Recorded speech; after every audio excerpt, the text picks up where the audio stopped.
किसान भाइयों नमस्कार। आज के कृषि समाचारों में सबसे पहले मुख्य समाचार। सीमैप ने विकसित की तुलसी और खस की 2 नई प्रजातियां। भारतीय खाद्य निगम सीधे किसानों से खरीदेगा गेहूं। मध्यांचल विद्युत वितरण निगम की नई योजना। उत्तर प्रदेश सरकार ने खाद्य सुरक्षा मिशन के लिए मंजूर किए 280 करोड़ रुपए। दीनदयाल उपाध्याय ग्राम ज्योति योजना से रोशन होंगे उत्तर प्रदेश के गांव। उत्तर प्रदेश सरकार किसानों को देगी 84,000 करोड़ का फसली ऋण। लखनऊ के मुख्य विकास अधिकारी की सराहनीय पहल। आधुनिक बनेंगे देश के आंगनबाड़ी केंद्र। कृषि क्षेत्र में युवाओं को बढ़ावा देने के लिए सरकार देगी छात्रवृत्ति। प्रदेश के हर जिले में आयोजित होंगे किसान दिवस। और दूरदर्शन में संपन्न हुई त्रैमासिक कृषि सलाहकार समिति की बैठक। अब समाचार विस्तार से। सीमैप ने खस और तुलसी की 2 नई किस्में विकसित की है, जिसमें सबसे पहले खस की नई किस्म तैयार कर किसानों को ट्रायल कराया गया। यह किस्म 6 माह से भी कम समय में तैयार हो गई। सिम खुशनालिका नाम से बनाई गई यह किस्म पूर्व विकसित प्रजातियों की अपेक्षा सिर्फ 6 महीने में तैयार हो जाती है, जिससे लागत के साथ साथ समय भी कम लगता है और लाभ अपेक्षाकृत अधिक प्राप्त होता है। औषधीय गुणों के लिए बरसों से तुलसी का इस्तेमाल किया जा रहा है। इसके तेल का उपयोग कई दवाइयों में भी किया जाता है। इसे देखते हुए केंद्रीय औषधीय एवं सुगंध पौध संस्थान सीमैप ने सौम्या नाम से तुलसी की नई किस्म विकसित की है। इसमें दूसरी तुलसी से अधिक औषधीय गुण हैं। तुलसी के तेल का इस्तेमाल परफ्यूम, टॉफी, दवाइयां व ग्राइप वाटर में किया जाता है। संस्थान के वैज्ञानिकों ने इसे किसानों के लिए अधिक फायदेमंद बताया है, क्योंकि इसका उत्पादन दूसरी प्रजातियों की तुलना में अधिक होता है। तुलसी की यह किस्म 90 दिन में तैयार हो जाती है तथा इसे पानी की जरूरत भी कम होती है। भारतीय खाद्य निगम ने उत्तर प्रदेश समेत देश के पूर्वी राज्यों में छोटे व सीमांत किसानों को न्यूनतम समर्थन मूल्य का अधिक से अधिक लाभ पहुंचाने के लिए गेहूं की खरीद बढ़ाने की बात कही है। निगम के महाप्रबंधक ने फैजाबाद में बताया कि खाद्य निगम ने चालू रबी मौसम में किसानों को तुरंत भुगतान कराने के लिए न्यूनतम समर्थन मूल्य 1,450 रुपए की दर से 30 लाख टन गेहूं की खरीद का लक्ष्य निर्धारित किया है। इसके तहत जिन किसानों से गेहूं खरीदा जाएगा उनको तुरंत भुगतान कर दिया जाएगा, जिससे उन्हें आगामी फसल के लिए धनराशि उपलब्ध हो जाएगी। गांव में अब किसी इलाके में बिजली जाएगी तो पानी की सप्लाई पर असर नहीं पड़ेगा। मध्यांचल विद्युत वितरण निगम लिमिटेड ने 13वीं पंडित दीनदयाल उपाध्याय विद्युतीकरण योजना के तहत 1,715 करोड़ रुपए का बजट पास किया है। इसके तहत गांवों में आम उपभोक्ताओं और ट्यूबवेल के फीडर अलग अलग किए जाएंगे, जिससे सिंचाई और पीने के पानी की सप्लाई पर कोई परेशानी नहीं होगी। योजना में मध्यांचल के 21 जिलों के 51 गांव और 29,557 मजरे शामिल हैं। इन गांवों में उपकेंद्रों से 2 फीडर निकाले जाएंगे। एक फीडर से आम उपभोक्ताओं को बिजली मिलेगी, जबकि दूसरे से पानी की टंकी और निजी व सरकारी नलकूपों को कनेक्शन दिया जाएगा। आजादी के बाद जब देश में विद्युतीकरण का काम हुआ था, उस समय कई जगहों पर अलग अलग फीडर लगाए गए थे, परंतु बाद में यह योजना बंद हो गई थी। प्रदेश सरकार ने वर्ष 2016 से गांव में 16 घंटे बिजली सप्लाई की योजना बनाई है। इस दौरान आम उपभोक्ताओं को ही बिजली मिलेगी, बाकी के 8 घंटे नलकूपों के फीडर ऑन किए जाएंगे। इस योजना के तहत केवल लखनऊ में 8,336 नलकूप स्थापित किए जाएंगे, जिनमें से 8,000 निजी और 336 सरकारी नलकूप होंगे। राष्ट्रीय खाद्य सुरक्षा मिशन के तहत प्रदेश सरकार ने 280 करोड़ रुपए की मंजूरी दी है। इसमें से पूर्वी उत्तर प्रदेश हरित क्रांति के विस्तार के लिए 144 करोड़ रुपए मंजूर किए हैं। इस योजना के तहत सरकार ने तय किया है कि किसानों को 32,629 कृषि यंत्रों का वितरण किया जाएगा। इसके अलावा प्रदेश में किसानों को संकर बीजों का वितरण भी किया जाएगा, ताकि कृषि उत्पादकता बढ़ाई जा सके। पूर्वी उत्तर प्रदेश में भी इस योजना के तहत लगभग 12 करोड़ रुपए के कृषि यंत्रों का वितरण किया जाएगा, जिससे पूर्वांचल के 14 जिलों के हजारों किसान लाभान्वित होंगे। साथ ही साथ राज्य सरकार ने किसानों को अपनी उपज सीधे उपभोक्ताओं को बेचने के लिए एग्री मॉल की तर्ज पर अत्याधुनिक विशिष्ट बाजार विकसित करने की योजना बनाई है, जिसे किसान बाजार के नाम से जाना जाएगा। और बाजार में किसानों को अपनी उपज बेचने के लिए कोई शुल्क भी नहीं देना होगा। उत्तर प्रदेश सरकार ने दीनदयाल उपाध्याय ग्राम ज्योति योजना के अंतर्गत 19,000 करोड़ रुपए ग्रामीण अंचलों में विद्युतीकरण के लिए मंजूर किया। इसके तहत दक्षिणांचल के लिए 3,942 करोड़ रुपए, पश्चिमांचल के लिए 3,978 करोड़ रुपए, मध्यांचल के लिए 4,857 करोड़ रुपए और पूर्वांचल के लिए 6,233 करोड़ रुपए अनुमोदित किए गए हैं। इस योजना के अंतर्गत 7,304 किलोमीटर 33 केवी लाइन, 95,483 किलोमीटर 11 केवी लाइन और 27,546 किलोमीटर एलटी केबल लगाए जाएंगे। इसके अलावा 25 केवी के 1,81,097 ट्रांसफार्मर, 63 केवी के 6,608 और 100 केवी के 1,719 ट्रांसफार्मर लगाए जाएंगे, जिससे न सिर्फ प्रदेश के गांव रोशन होंगे बल्कि किसानों की सिंचाई की समस्या भी दूर होगी।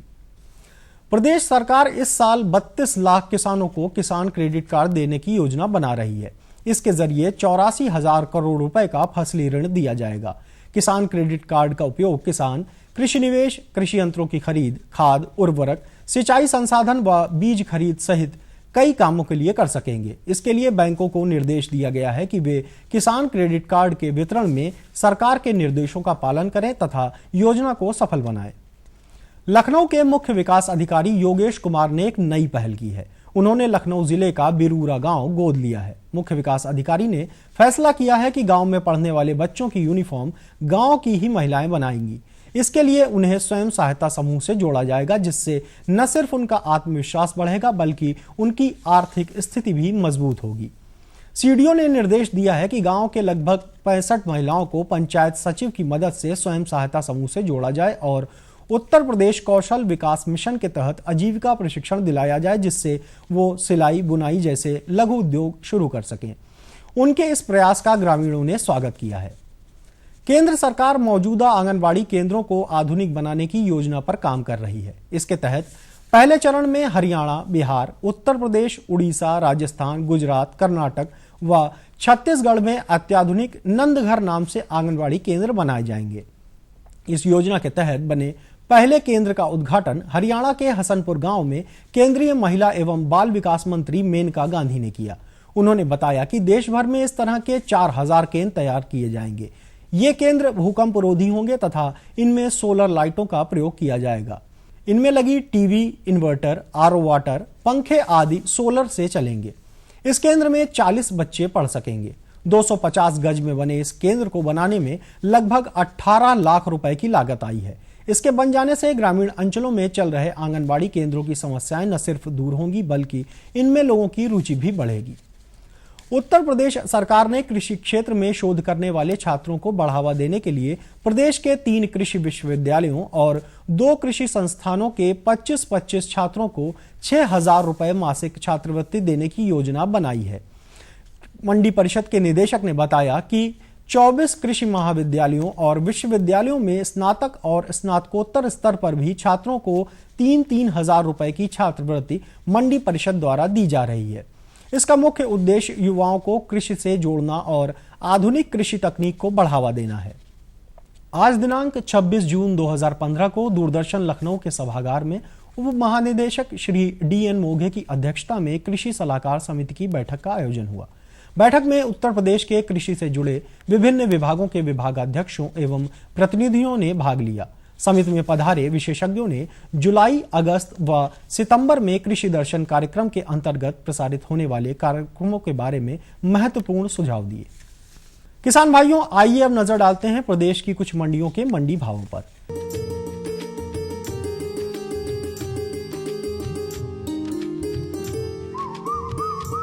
लखनऊ की मंडी में धान का भाव 1,395 रुपए प्रति क्विंटल, सीतापुर में 1,135 रुपए, रायबरेली में 1,375 रुपए, हरदोई में 1,380 रुपए और फैजाबाद में 1,320 रुपए प्रति क्विंटल रहा।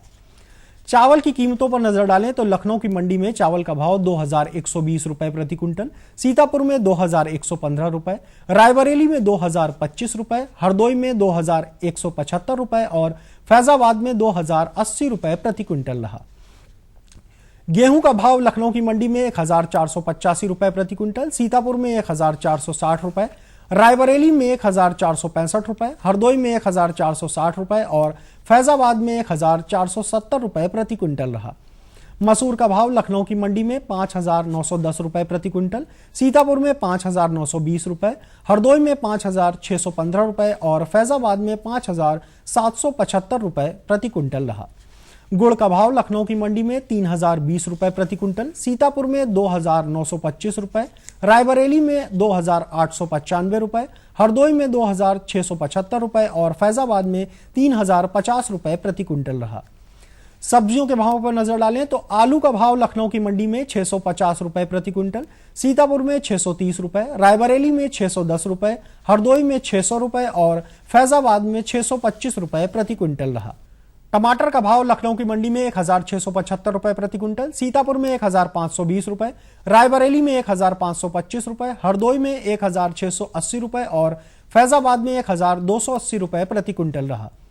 प्याज का भाव लखनऊ की मंडी में 1520 रुपए प्रति क्विंटल, सीतापुर में 1485 रुपए, रायबरेली में 1460 रुपए, हरदोई में 1475 रुपए और फैजाबाद में 1550 रुपए प्रति क्विंटल रहा।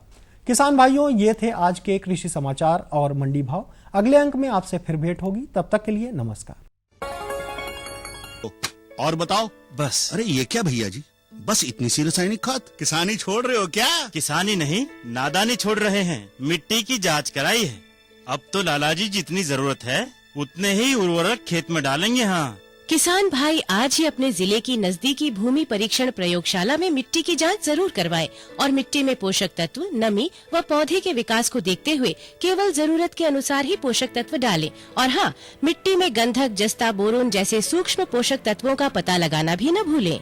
उर्वरक और जैविक खाद के सही उपयोग से भूमि का उपजाऊपन बनाए रखें, उत्पादकता बढ़ाएं, खर्चा घटाएं और बहुमूल्य विदेशी मुद्रा बचाने में भी सहयोग दें। और हाँ, धीमी गति से नाइट्रोजन उपलब्ध कराने वाले उर्वरकों जैसे नीम लेपित यूरिया को प्राथमिकता दें और यूरिया का पत्तों पर छिड़काव करें। अरे वाह, तू तो सचमुच समझदार हो गया रे। अधिक जानकारी के लिए संपर्क करें जिला कृषि अधिकारी या किसान कॉल सेंटर। अम्मा खाना दे दो ना। सबर कर गोलू, अभी दाल नहीं गली है। तू फिक्र ना कर गोलू की अम्मा, अब की बार अपनी दाल खूब गलेगी। क्या मतलब जी? अब की बार NFSM के तहत दाल की पैदावार को बढ़ाने के तरीकों को दिखाने के लिए देश में 1000 क्षेत्र चुने गए हैं, जिसमें हमारा इलाका भी आ गया है। पर इससे हमें क्या फायदा?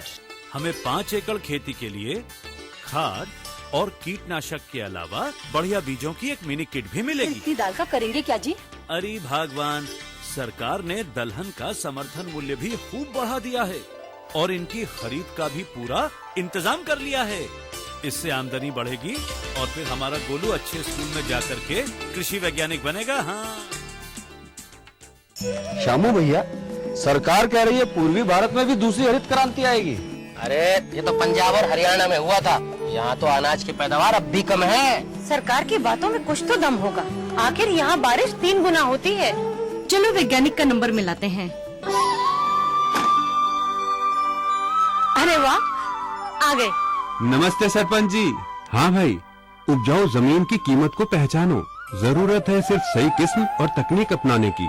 पूर्वी भारत में सरकार कम गहरे नलकूप और बोरवेल के निर्माण के लिए सहायता दे रही है। लेकिन सरकार से और मिलेगा क्या? भरपूर मदद, जमीन की तैयारी से लेकर फसल की कटाई तक तकनीकी सलाह। 1000 हेक्टेयर के सैकड़ों क्षेत्रों में चावल और गेहूं के खास प्रदर्शन भी चल रहे हैं। अरे वाह, फिर तो हमारे खेत भी लहला उठेंगे। क्या ये सपना सच होगा? हाँ जरूर, पूर्वी भारत अब हरित क्रांति का अग्रदूत होगा। आओ हम सब मिलकर कदम बढ़ाएं। खुशबू की फुहार में, स्वाद की बहार में, तरक्की की तानों में, खिलती मुस्कानों में, हरे भरे पौधों में, बड़े बड़े सौदों में, मधुर भिनभिनाहट में, खुशियों की आहट में, बागबानी मिशन, हमारी चाहत, आपकी मुस्कुराहट।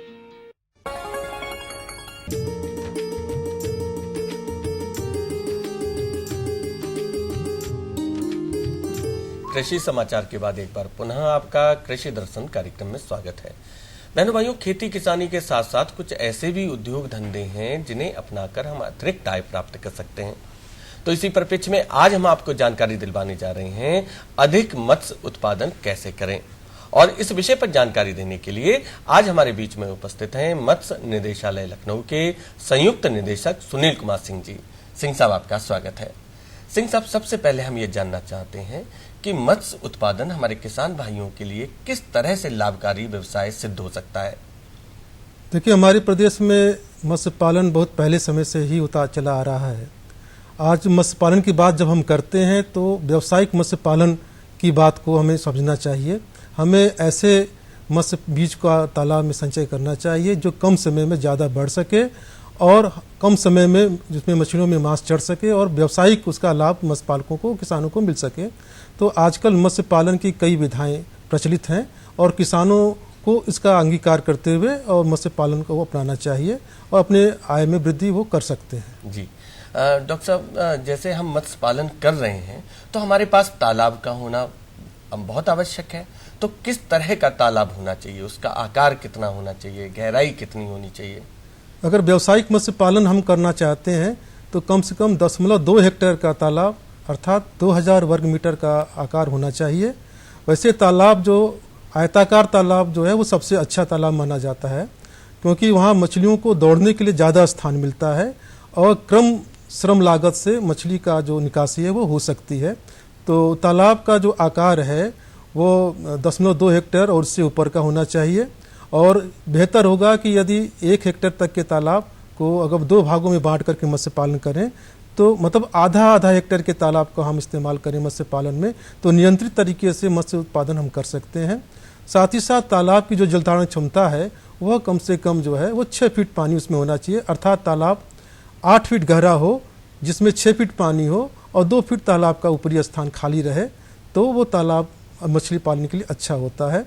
दूसरी चीज़, तालाब का जो मिट्टी की संरचना होनी चाहिए उसमें बालू का अंश 40%, मिट्टी जो सिल्ट है वो 30% और क्ले जिसको गाद बोलते हैं वो 30%।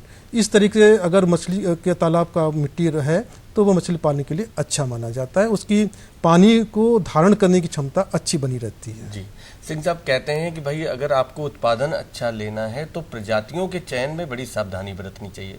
तो किस तरह की प्रजाति के हम मत्स्य बीज का चयन करें?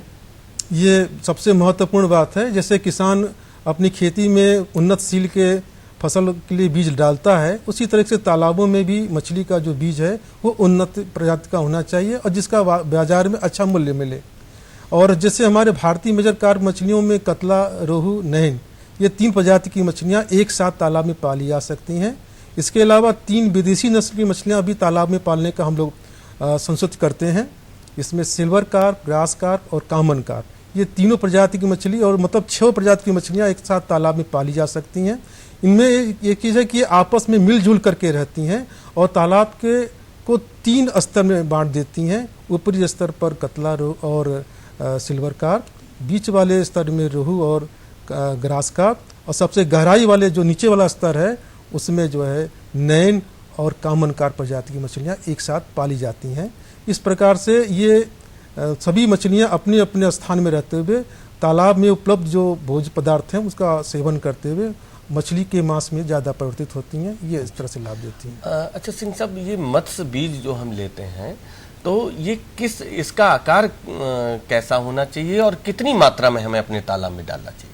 जी, ये सबसे बढ़िया आपने बात पूछा है कि 1 हेक्टेयर का तालाब पर हम जो मत्स्य पालकों को सुझाव देते हैं कि अगर 10 सेंटीमीटर आकार का मछली का बीज वो डाल रहे हैं वो सबसे अच्छा होता है क्योंकि वो उनमें बढ़ने की सबसे ज़्यादा क्षमता होती है। और अगर 10,000 बच्चा हम अगर 1 हेक्टेयर के तालाब में इस आकार का जैसे 10 सेंटीमीटर का बच्चा हम डालते हैं तो वो सबसे बढ़िया बच्चा होता है। जी जी, तो मत्स्य बीज डालते समय हमें कुछ सावधानी बरतनी चाहिए या किस समय हमें मत्स्य बीज डालना चाहिए? देखिए, मत्स्य बीज को हम लोग प्रायः कहते हैं कि जब सूर्यास्त होने लगे उस समय ठंडे वातावरण में मछली का बीज तालाब में डालना चाहिए और जिस पॉलीथीन में हम मछली का बीज लेकर आए हैं या जिस बीज में लेकर आए हैं पहले उनको तालाब में डालने से पहले तालाब के पानी में उसकी कंडीशनिंग करनी चाहिए ताकि वो उस तालाब के वातावरण, जलीय वातावरण में वो अच्छी तरह से रच बस जाए और फिर धीरे धीरे मछली के बीज को तालाब में छोड़ना चाहिए। और इसके पहले ध्यान रखना चाहिए कि कोई हिंसक प्रजाति की मछलियाँ पहले से तालाब में न मौजूद हों, अन्यथा जो हमारी व्यावसायिक मत्स्य बीज का जो हम डाल रहे हैं उनका नुकसान हो सकता है। अब हिंसक मछलियाँ जैसे सिंगी है, मांगुर है, टेंगन है इत्यादि की मछलियाँ अगर ये रहती हैं ये इनका बाजार में मूल्य तो अच्छा होता है, लेकिन इनकी ग्रोथ की जो क्षमता होती है, वृद्धि करने की जो क्षमता होती है, बहुत कम होती है। बाजार में यद्यपि ये जीवित अवस्था में 300 रुपये से लेकर 350 रुपये किलोग्राम तक मिल जाती है, लेकिन उत्पादन इनका कम होने से, इनकी वृद्धि कम होने से इनका ज़्यादा लाभ नहीं मिल पाता है। इसलिए इन प्रकार की मछलियों को तालाब से पहले ही निकाल देना चाहिए। जी सिंह साहब, जो मत्स्य उत्पादन करने का जो सही समय है, अगर प्रारंभ करना चाहते हैं तो ये सही समय क्या है?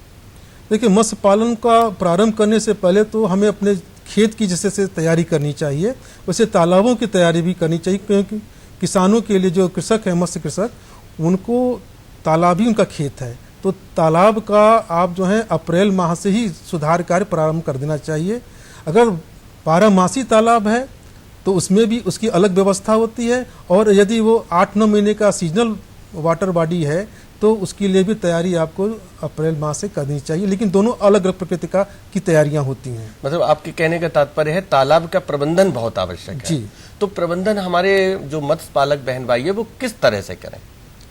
तालाबों का देखिए वार्षिक अनुरक्षण तो होता है कि बंधे उसकी मजबूती होनी चाहिए, पानी कहीं से रिसाव नहीं होना चाहिए, क्षरण अगर हो रहा है तो मिट्टी का अगर कहीं कोई क्षरण हो रहा है तो उसको बंद कर देना चाहिए, और तालाब की जो पानी भरने की क्षमता होती है वो भी प्रभावित होती है। तो पहले तो इसकी ओर ध्यान देना चाहिए। जैसा कि मत्स्य पालकों को प्रशिक्षण भी विभाग देता है, वो उसको लेकर के विभागीय निर्देशन में या विभाग से संपर्क करके वो कर सकता है। सिंह साहब, आपने इतनी उपयोगी जानकारी हमारे बहन भाइयों को दी, इसके लिए आपको बहुत बहुत धन्यवाद।